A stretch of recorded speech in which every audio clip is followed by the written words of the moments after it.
In the next 5 minutes, I'm going to have a website up and running, built from scratch. And if you follow along, you can have your own website up and live on the internet in the next 5 minutes as well. You don't need any coding experience. There's no downloads. There's no payments. It's all free. So I'm on ChatGPT right now, and you don't even need an account for this.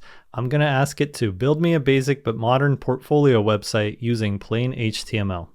Now, while it's loading, let me tell you a bit about myself. I'm Volo, and I have over 10 years of software engineering experience. I've managed teams of over 20 engineers, and over the last 2 years, I've spent a lot of time coding with AI. It's never been easier to learn how to code, and it's never been more important, and that's why I created AI Coding 101 so that you could learn how to code and learn how to use AI to its maximum potential. So just like that, ChatGPT just wrote all of the code for our portfolio website. Now all we need to do is put it on the internet. So I'm going to go ahead and copy this code. I'm going to open up an empty notepad, and you can use TextEdit on a Mac. I'm going to go ahead and just save this. I just created a new folder, and I'm going to save the file as index.html. All right, we got it saved. Now to get this up and running, we're going to use Cloudflare. You might have not heard of them, but actually 20% of the entire internet flows through Cloudflare. All the tech giants use them. They're super reliable, and they let us deploy websites for free. So I'm going to go over to cloudflare.com. I'm going to go ahead and sign up with a new email account to show you how easy it is to do from scratch.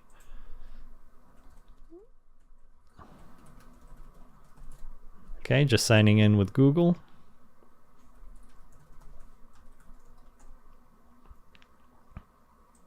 Continue.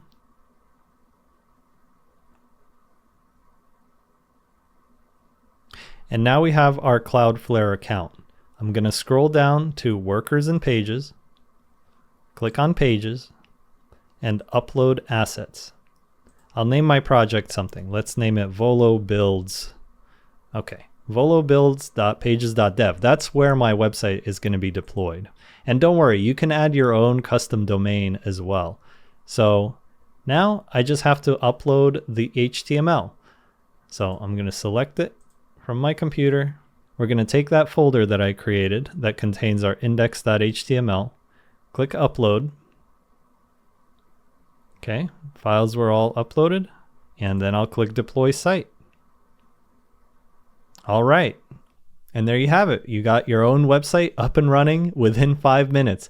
Now, I did get an error the first time I did this. It looked like this. So if you see this, all you have to do is wait, and then it'll actually just refresh. It's essentially just a matter of Cloudflare registering that project that you created. So don't worry if you get that DNS error.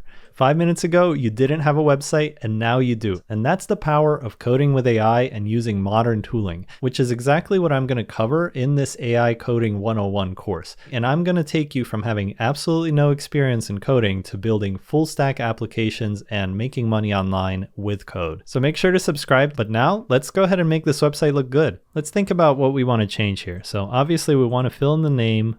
This looks a little bit too wide. Maybe we can make that look better. Maybe we can fill in some of these project details, and then we can also add an image. So I'm going to go back to ChatGPT and ask for the following changes. First, my name is Volo. You can fill that in. Here's my contact info. For the project, please talk about my internship at Hooli, where I worked on a compression algorithm, and an engineering capstone project where I built a robot dog. Let's add an image of me at the top and tell me where to put the image and what I should name it. And then please make sure none of the elements are too wide, as that looks bad on a laptop. So I'm going to go ahead and submit that list of changes, and it's going to just regenerate the code for us. And then we're going to be able to copy paste it into our HTML file, and then we'll upload the new version to Cloudflare so that it'll be deployed. All right, so it wrote all of the code for us. It's telling us that we can put your image.jpg in the same directory as the HTML file. And so let's go ahead and try that. Let me copy this code. I'm gonna go back over to Notepad, and you can do the same thing on a Mac with TextEdit. Just make sure that you have the plain text mode activated so that it doesn't mess up your HTML. And we'll also get into actual coding tools in a moment, but I just wanted to make this as simple as possible. So I got this index.html. I just pasted the new changes, saved the file. All right, I'm just gonna go ahead and put a JPEG image of myself right here in this folder. And now we'll go ahead and deploy this again. So back in Cloudflare, I'm going to create deployment. And here I can, again, upload the folder. Okay, all the changes were uploaded successfully. So we'll save and let's see what that looks like. Okay, so we ran into our first issue. The image is not loading and this doesn't look particularly good. And a lot of people will just give up at this point, but not you, because you're going to learn how to actually work with AI and get it to do what you want. So we're going to go back to ChatGPT and I'm going to say, we need to make some changes. I named my file me.jpg and put it in the same folder, but when I load the site, it is not working. Can you fix that? Also, the menu bar seems to be wider than everything else, but it was actually okay before. I just wanted the description to be more narrow, which is looking good now. Okay, so it's saying, I should rename it to me.jpg. Looking back, I did do that, but upon further inspection, I forgot to save the file. So now that I saved, that should be fixed. But let's go ahead and just copy over all of this HTML. We'll save it this time and go back to Cloudflare again and do a new deployment.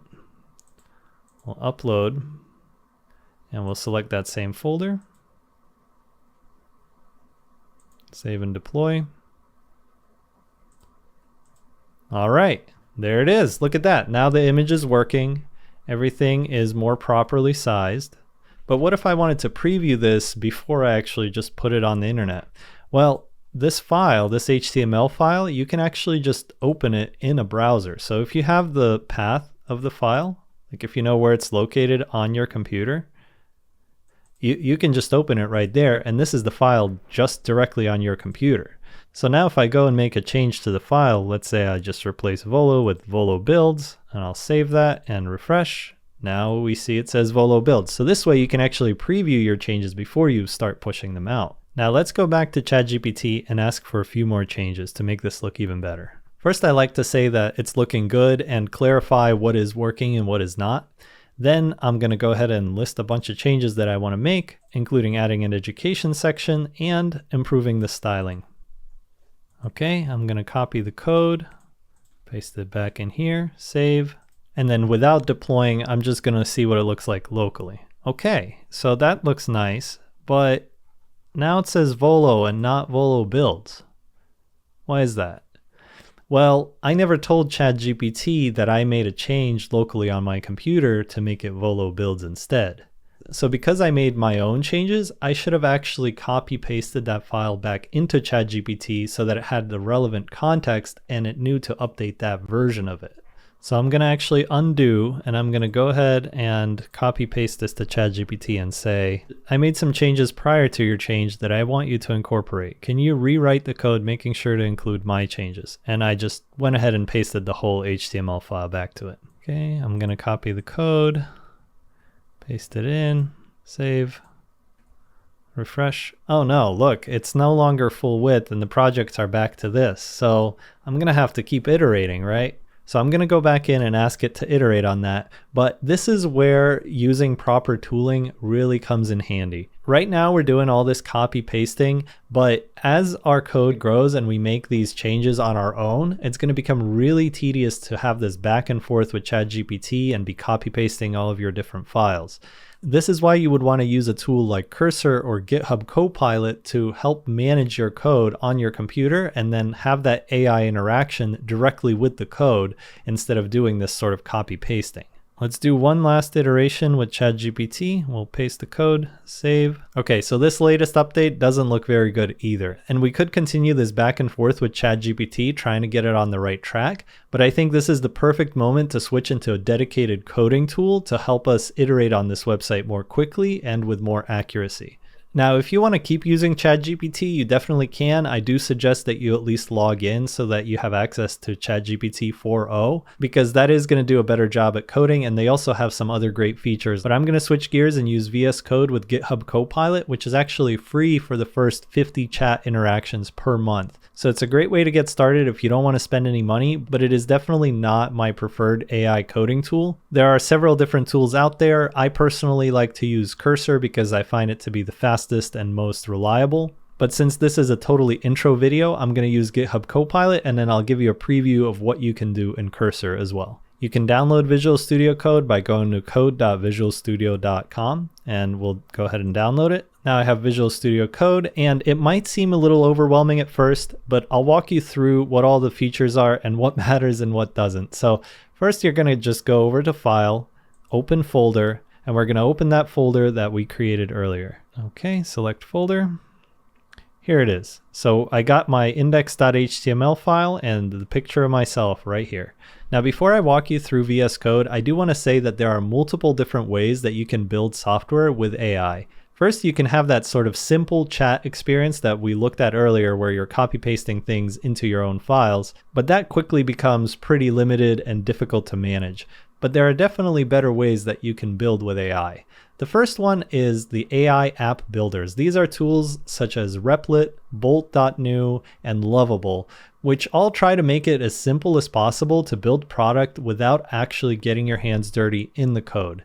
They have a chat sort of interface. You can describe what you want, you can preview things, you can pretty easily deploy the applications usually, but these are generally higher cost and you may run into issues as you continue to build out your product because the more context there is, the more difficult it is for these tools to properly handle all of the code. So you can find yourself in pretty frustrating situations, and then you can also find yourself locked into their specific tools. On the other hand, you have more technical AI code editing tools such as VS Code and Cursor that are going to be directly integrated with your files and give you a lot more flexibility. There is more of a learning curve, but these tools are generally more economic and give you a higher ceiling for what you can achieve with them. And you'll also learn a lot more about how your product works and be able to make changes directly. So let's go ahead and look at all of the features of VS Code. On the top here, of course, you just got your typical sort of menus. You generally don't have to worry about those.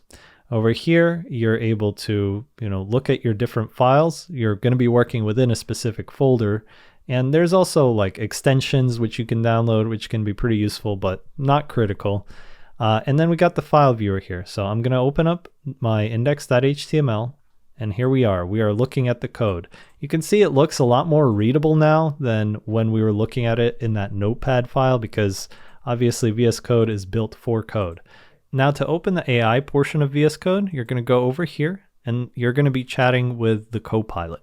There are two different modes that you can use. One is the chat, and then there's the Copilot edits, which is going to make direct changes to your code that you can approve or reject.